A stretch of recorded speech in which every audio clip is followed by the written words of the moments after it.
Olá pessoal, sejam bem-vindos mais uma vez ao Davar, a sua escola de interpretação e exposição bíblica.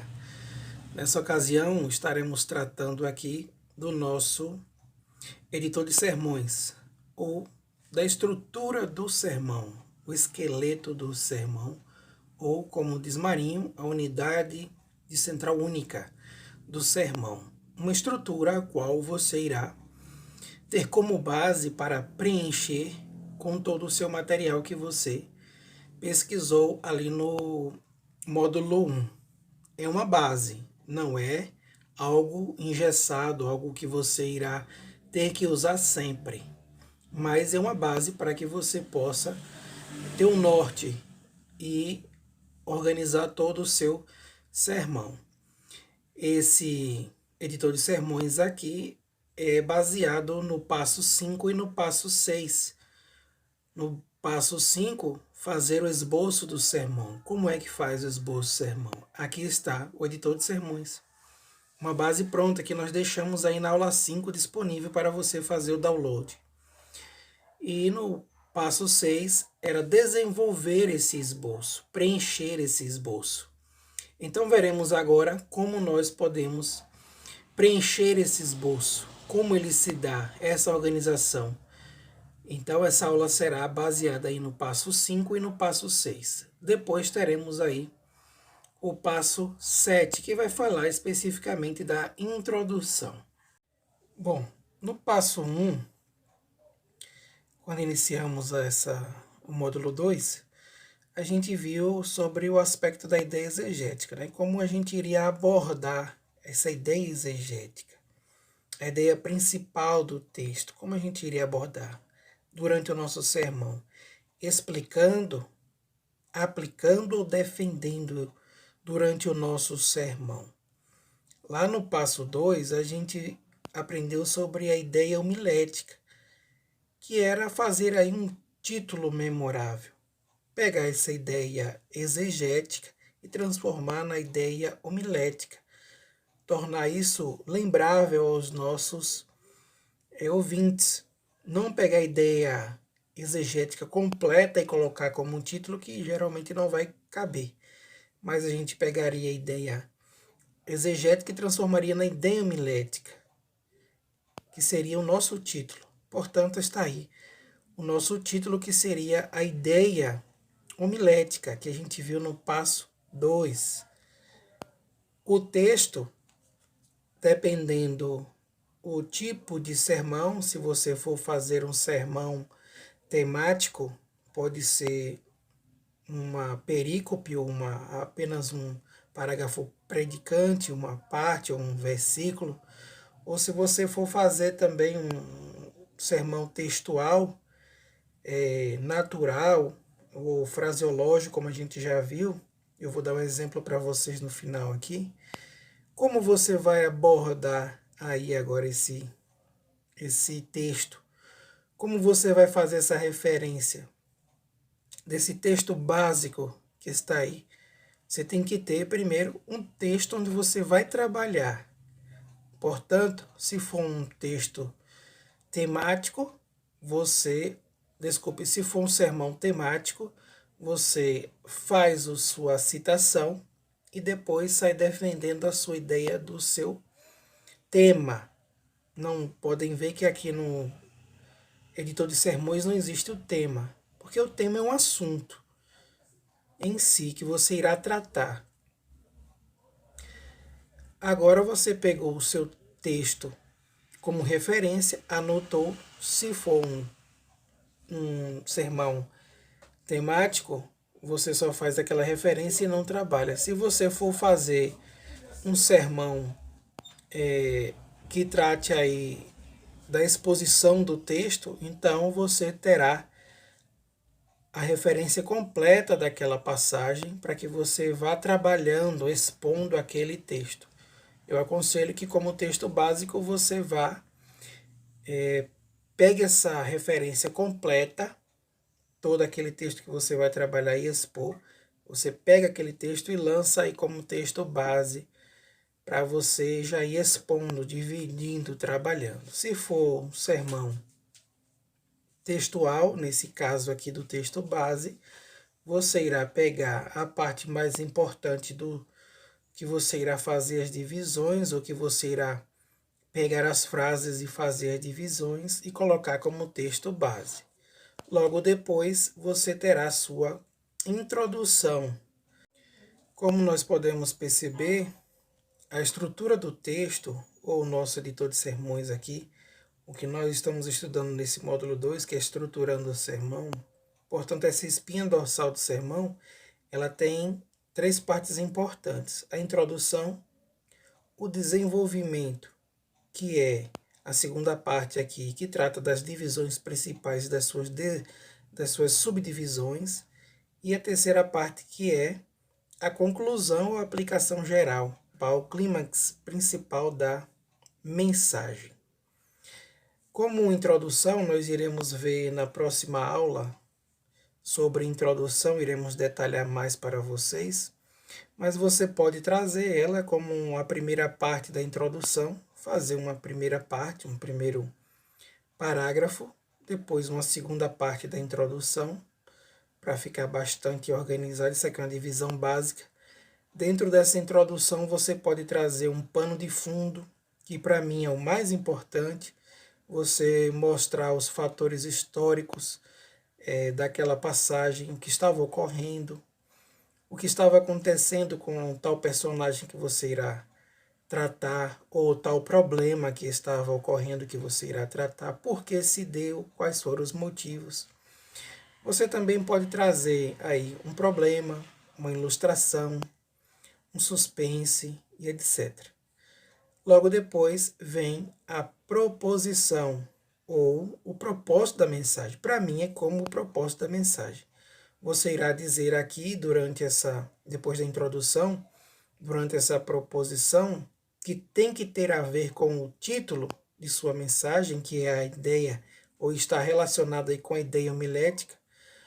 Portanto, a sua proposição, ou dentro dessa proposição, você irá colocar aí o seu propósito da mensagem. Portanto, nessa noite você pode fazer a sua proposição assim: quero dar motivos, maneiras, atitudes, razões. Não é assim que aprendemos? Dentro da proposição está o propósito da mensagem, ok?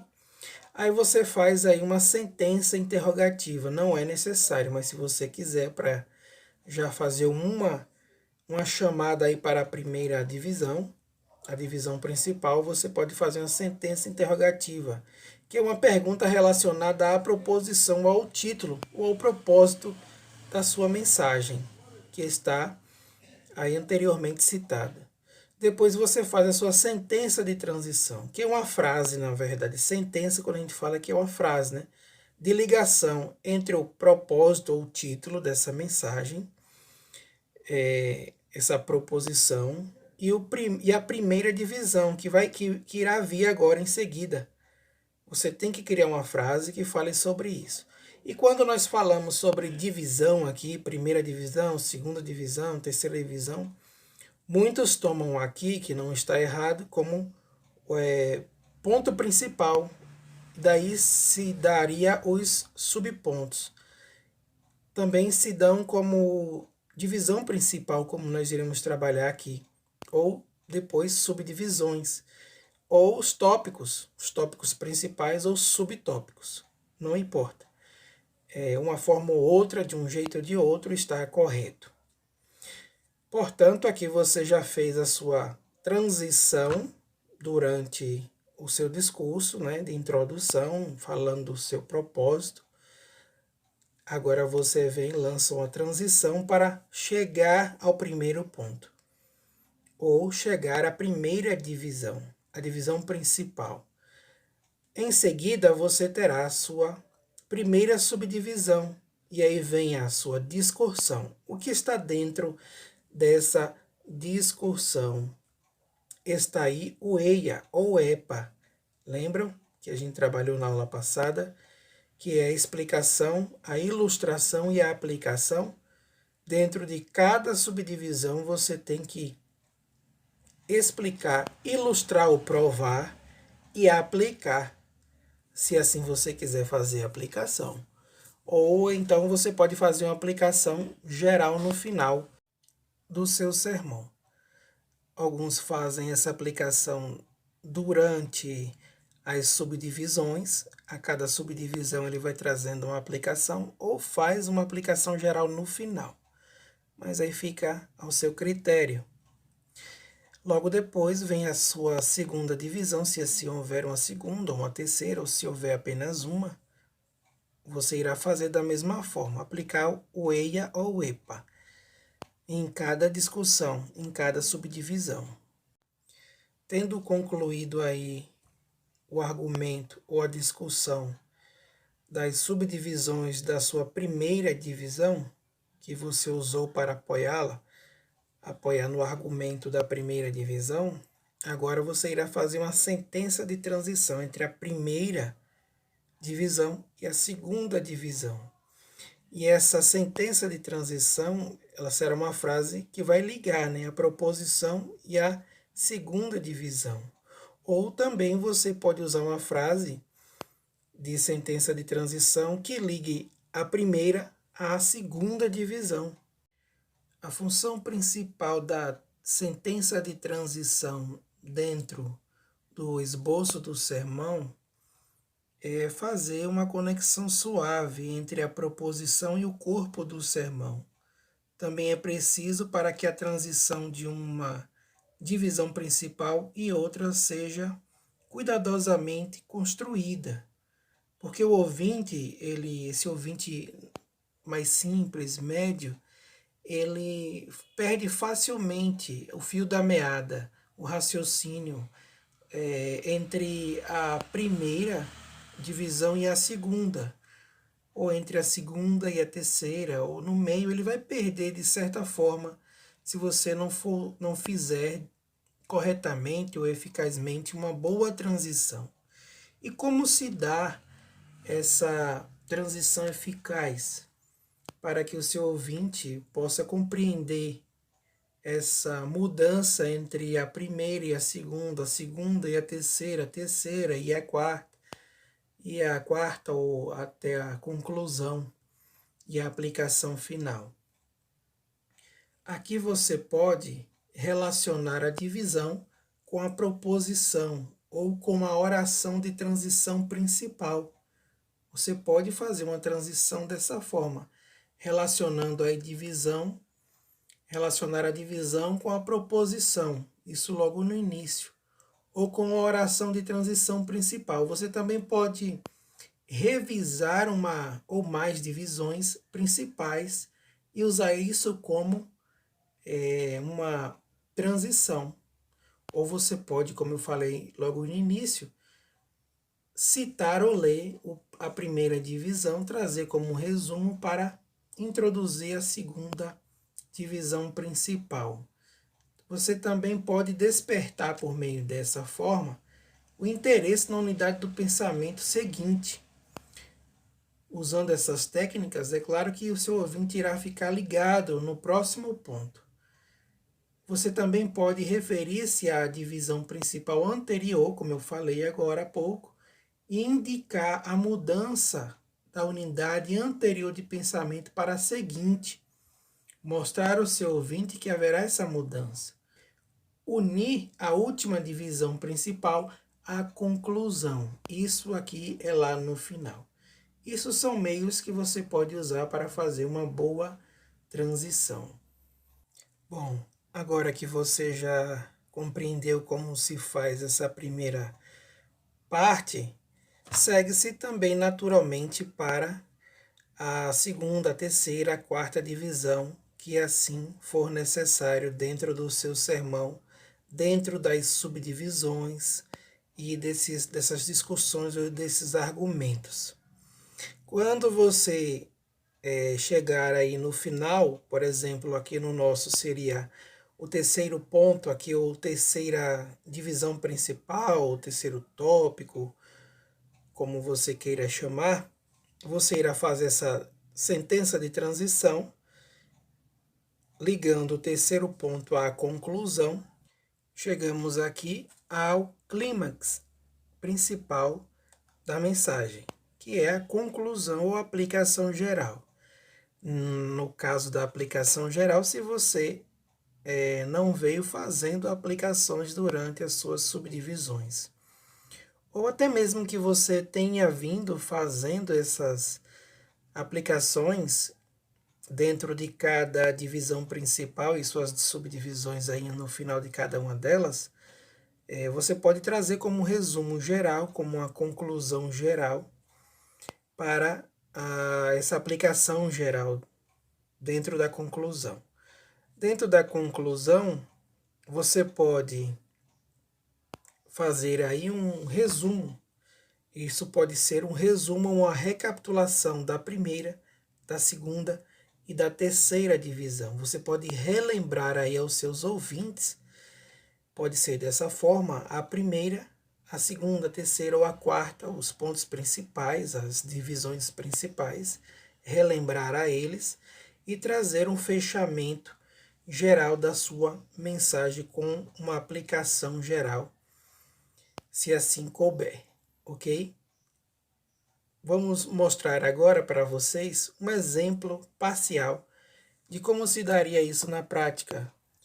Tomando como exemplo 1 Pedro, capítulo 2, verso 9 e 10, nós temos como título desta mensagem, que veio aí da ideia homilética, o privilégio divino dos cristãos.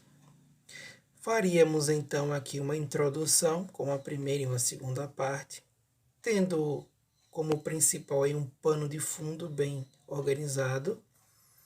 Logo depois teríamos a nossa preposição, que tem a ver totalmente com o nosso título ou a nossa ideia homilética, também introduzindo nessa proposição o nosso propósito da mensagem. Logo depois teríamos uma sentença interrogativa, que seria uma pergunta relacionada à nossa proposição ou título. Em seguida, teríamos a sentença de transição, que seria uma frase de ligação entre a proposição ou título e a primeira divisão. Iria ligar de maneira suave a proposição ao primeiro ponto, ou a primeira divisão, ou ao primeiro tópico, como você desejar. Aqui nós usamos o exemplo de 1 Pedro, capítulo 2, verso 9 e 10, em que nós trabalhamos, ou iremos trabalhar, um sermão textual. Nesse sermão textual, nós trabalharemos o sermão textual fraseológico, que trata das frases, das palavras-chave. Usaremos aqui as palavras-chave. Demos um exemplo já com esse mesmo sermão. Então, o primeiro privilégio, já que vamos tratar de privilégios, o primeiro privilégio divino dos cristãos é que eles são raça eleita. Como nós poderíamos aplicar aqui o eia ou epa? Claro que seria como vocês podem observar, com os textos. Eu posso provar com os textos que nós somos raça eleita.